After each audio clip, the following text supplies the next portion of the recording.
샬롬, 복된 화요일입니다.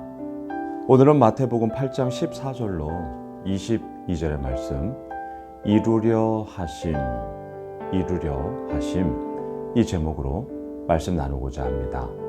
우리는 마태복음 8장 어제 본문에서부터 산 아래로 내려오신 예수님을 계속 보고 있습니다. 산 위, 자기만을 따르는 자, 호의를 가지고 있는 자들과 함께 우리들의 천국만을 만들고자 하지 않았습니다. 예수님은 산 꼭대기에 머무는 것이 아니라 산 아래 세상을 향하여 언제나 내려오셨습니다. 그리고 수많은 무리들이 따라다녔지만 예수님의 관심은 그 수많은 무리, 수많은 군중이 아니라 한 영혼에게 언제나 집중하고 있다는 것을 우리는 보고 있습니다.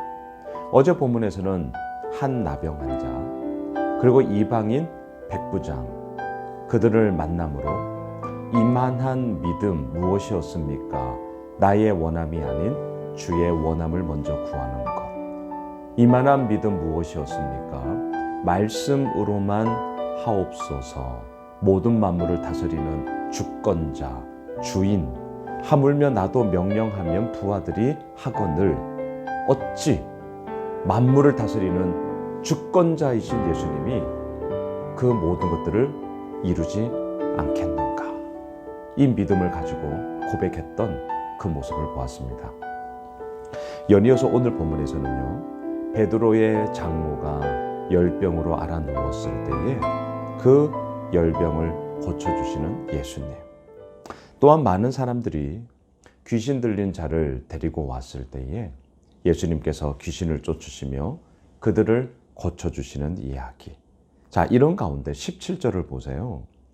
이는 선지자 이사야를 통하여 하신 말씀에 우리의 연약한 것을 친히 담당하시고 병을 짊어지셨도다 함을 이루려 하심이더라. 오늘 말씀의 제목, 이루려 하심. 무엇을 이루고자 하십니까? 이미 선포된 하나님의 말씀을 이루고자 하셨습니다. 자신의 야망을 이루는 게 아니었죠. 자신의 욕망을 채우고자 함이 아니었습니다. 하나님의 말씀을 이루려 하심이었더라. 예수를 믿고 있는 우리의 삶이, 또한 우리들의 모든 그런 삶의 모습들이 진짜 이러했으면 좋겠습니다. 하나님의 말씀이 나의 삶을 통하여 이루어지더라. 여러분, 우리 그 삶의 모습으로 나아가기 위해 오늘도 우리의 주어진 몫에 있어서 열심을 다해야죠. 그저 되는 게 어디에 있습니까? 저절로 되는 게 어디에 있습니까? 우리가 온 마음 다해, 우리가 온 힘 다해 그 모든 것들을 하나하나 이루어 나아가는 것. 우리의 몫에 있어서 최선을 다하는 것. 제가 참 종종 쓰고 또 좋아하는 단어, 몸부림이라는 것. 정말 몸부림 치는 거죠. 왜요? 우리가 가야 할 길이 그 길이라는 것을 알고 있기 때문 아니겠습니까? 잘 되면 얼마나 좋겠어요. 정말 그렇게 원합니다. 하지만 잘 되지 않을 때가 분명히 있거든요. 그럴 때에 힘들어, 어려워, 나는 안 돼. 아니요, 그렇게 멈추시면 안 됩니다. 힘들고 어렵고 안 되기 때문에 몸부림을 치는 거죠. 그리고 그 몸부림 속에 하나님의 이루어 나가심을 우리는 반드시 보게 되는 것이죠. 자, 이루려 하심이더라. 18절을 보세요. 예수께서 무리가 자기를 애워싸는 것을 보시고 건너편으로 가기를 명하시니라. 자, 이루려 하심. 예수님은요, 산 위에서도 자신을 따르고 그 말씀에 귀 기울이는 자들 얼마나 좋아요? 그들과 함께 그냥 있으면 훨씬 더 좋은 상황이 벌어지는 것 아니겠습니까? 하지만 산 아래로 내려오셨잖아요. 오늘 보면 18절도 똑같아요. 무리가 자기를 애워싸는 것을 보시고, 이때 이 무리들은 어떤 무리입니까? 소문을 들었잖아요. 병 낫게 되더라. 귀신이 떠나게 되더라. 너무나 놀라운 말씀을 하시더라. 그래서 호의적인 마음을 가지고 예수님을 그렇게 따라오는 자들이었단 말입니다. 하지만 예수님은 어떻게 하세요? 그런 자들을 뒤로 하시고 건너편으로 가기를 명하시니라. 왜 이렇게 하십니까? 예수님의 3대 사역 기억나시죠? 가르치시고 전하시고 고치시더라. 그리고 제가 내일 수요 저녁 예배 때 설 연휴 때 우리가 봐야 할 말씀, 그때는 저도 좀 쉬려고요. 그래서 미리 마태복음 9장 후반부와 10장 설 연휴 때 있는 말씀을 미리 좀 제가 보려고 하는데요. 말씀의 제목이 두루 다니사예요. 두루 다니사. 예수님은 두루 다니셨어요. 왜 그렇게 하셨냐고요? 이 땅 가운데 하나님의 나라, 복음을 전하고자 함이었죠. 한 사람이라도 더 그 말씀 앞에 영혼 구원과 삶의 변화를 일으키고자 하시는 그 예수님의 열망을 우리는 보게 되는 것이죠. 자, 그 가운데 오늘 본문 21절, 22절을 보세요. 제자 중에 또 한 사람이 이르되 주여 내가 먼저 가서 내 아버지를 장사하게 허락하옵소서. 자, 그런데 22절 보세요. 예수께서 이르시되 죽은 자들이 그들의 죽은 자들을 장사하게 하고 너는 나를 따르라 하시니라. 자, 이 본문 많은 오해를 일으키는 본문입니다. 이게 뭐지? 아버지의 장례식, 부친의 장례식이 있는데 당연히 그 장례를 드리고 와야 되는 거 아닌가? 그런데 어찌하여 예수님의 이 말씀, 죽은 자들이 그들의 죽은 자들을 장사하게 하고 너는 나를 따르라. 뭐예요? 그 장례식 그 사람들한테 맡기고 너는 나를 따라. 지금 이 얘기란 말이죠. 아니, 아들로서 당연히 아버지의 장례가 일어났으면 장례 다 치르고 얼마든지 따를 수 있는 거 아닌가? 근데 왜 굳이 저렇게 매몰차게 장례식 안 가도 돼? 너는 그냥 나를 따라. 왜 이렇게 얘기를 하는 거죠? 이 당시의 문화적 배경을 이해하지 못하면 유교 문화에 우리는 살고 있기 때문에 이건 너무 과하다.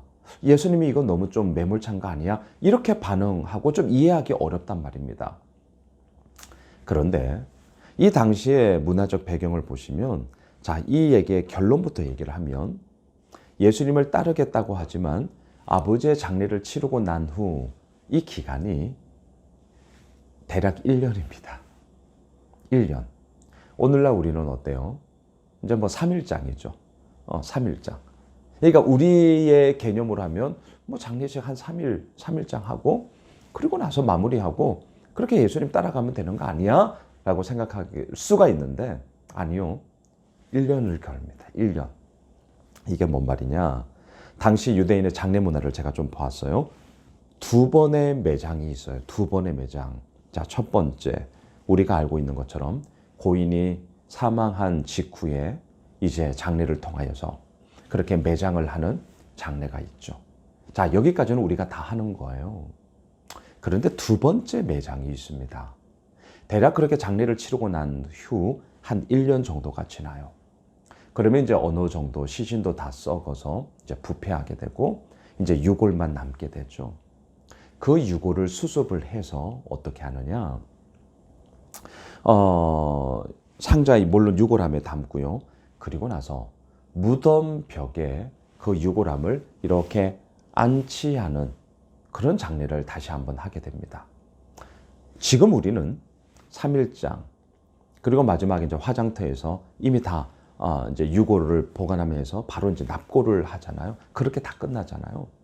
하지만 이 당시에는 이러한 2번의 매장, 그러니까 장례 기간이 대략 한 1년이 걸렸단 말입니다. 지금 그 얘기예요. 그러니 예수님께서 말씀하시는 거죠. 그 장례 사람들에게 맡기고 너는 나를 따라와. 이 얘기입니다. 그러니까 지금 이 말을 하고 있는 제자는요. 예수님을 따르겠다라고 호울 좋게 얘기하지만 사실 그 따름의 시간들을 언제 하는 거예요? 내가 대략 한 1년 후에 하겠습니다. 이 얘기거든요. 그러니 어찌 예수님께서 그래 어떻게 그럴 수 있어요? 그렇게 할 수가 없는 것이죠. 따르겠다는 것이 아니라 사실은 유예 기간을 가지겠다는 그 말 속에 아니야, 나를 따르고자 하니 그러면 지금 따라와. 이 말씀을 하는 것이죠. 말씀을 정리하겠습니다. 오늘 이루려 하심. 예수님의 모든 사역, 예수님의 모든 행함은 이미 선포된 말씀을 이루려 하셨습니다. 우리의 삶의 목적, 오늘 화요일을 시작하며 우리가 그렇게 나아가야 할 모든 삶의 궁극적인 삶의 목적이자 삶의 존재 이유가 무엇입니까? 우리 역시 말씀을 이루려 하심. 각각의 삶의 환경은 다릅니다. 하고 있는 일 역시 달라요. 하지만 우리 알고 있잖아요. 우리가 그렇게 일을 하고 그렇게 살아가는 모든 목적, 우리의 생명 되시는 하나님의 말씀을 이루려 하심. 바라기는 오늘 한 날이 그렇게 이루어 나아가는 복된 한 날 되시길 주님의 이름으로 축원합니다. 기도합시다. 하나님, 그렇습니다. 이루려 하심, 그렇습니다. 우리의 삶을 통하여 우리 역시 그러한 놀라운 주의 길을 뒤따라 걸어가게 하옵소서. 오늘 화요일이 그러한 복된 한 날 되게 하여 주옵소서. 예수님의 이름으로 기도드리옵나이다. 아멘. 오늘 말씀 붙잡고 우리 가지고 있는 기도 제목 가지고요, 계속해서 기도하겠습니다.